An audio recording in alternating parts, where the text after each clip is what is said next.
Today, we're talking about something that affects a lot of people, the hidden security risks that can come with those ultra-low-cost smartphones. You know the feeling. You see a deal on a new phone that seems almost too good to be true. Well, a lot of the time, it is. And look, our goal here is really simple, to help you stay aware, stay calm, and stay safe. This isn't about creating fear, it's about giving you the information you need to make careful, informed choices.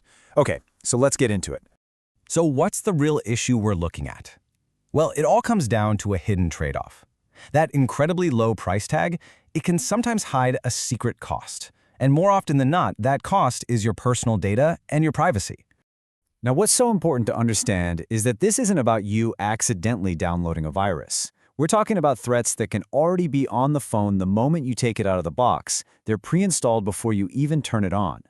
So, what exactly are these hidden threats? Let's break this down. Security researchers have found they usually show up in a few common forms. Let's take a look at them, one by one. First up, we have something called Trojanized apps. Just imagine buying a new phone that comes with an app that looks exactly like WhatsApp, but it's actually a malicious copy. Researchers have found phones with fake versions designed to steal cryptocurrency by secretly swapping wallet addresses when you try to make a transaction. Next, there's embedded spyware. You can think of this like secret code that's been buried deep inside the phone's software, and it just quietly works in the background. It can collect your call history, your text messages, and other personal details, all without you ever knowing it's even there. And finally, there's system-level malware. Because this stuff is installed right at the core system level, it basically has complete control over the entire device. And that means it can download other malicious apps all on its own and track pretty much everything you do. Okay, so this brings us to a really crucial point. Why are these threats so much more dangerous than a typical virus you might get from an email? Well, the difference is their persistence. This chart here really shows the difference. A normal app that you install, you can uninstall it. But this firmware malware is invisible. And just look at that last row. It survives a factory reset.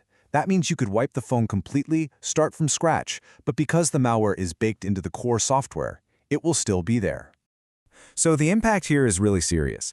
These threats just operate silently, harvesting huge amounts of data, from your private chats to your financial information, and tragically, they often target the most vulnerable among us, people who choose low-cost phones because they have limited financial resources.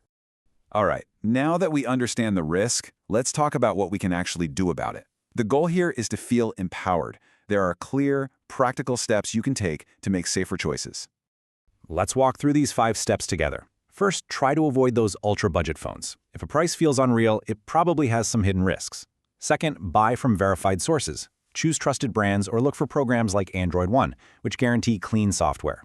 Third, monitor the phone's behavior. Run malware scans every so often, and keep an eye out for any unusual data usage. Fourth, stick to official firmware updates directly from the manufacturer. Avoid installing software from unknown places. And finally, you might consider using a network monitoring app. It can help you see if any hidden apps are sending out your data without you knowing. And really, it all boils down to this one simple idea.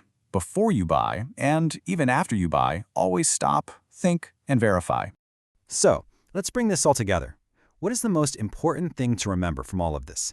It's really about understanding the true cost of these devices. This quote from the research really just says it all, doesn't it? You might save some money in the short term, but the long-term price you could end up paying is losing control over your most personal information. And remember, the goal here isn't to be afraid of technology, but just to be informed and cautious. The safest choice isn't always the cheapest one. It's the one that comes from a source that respects your security, right from the very start. The challenges out there will always be changing, but awareness is protection. If you stay alert, you stay safe. Thank you for watching. Stay safe, stay aware, and please share this information with your family.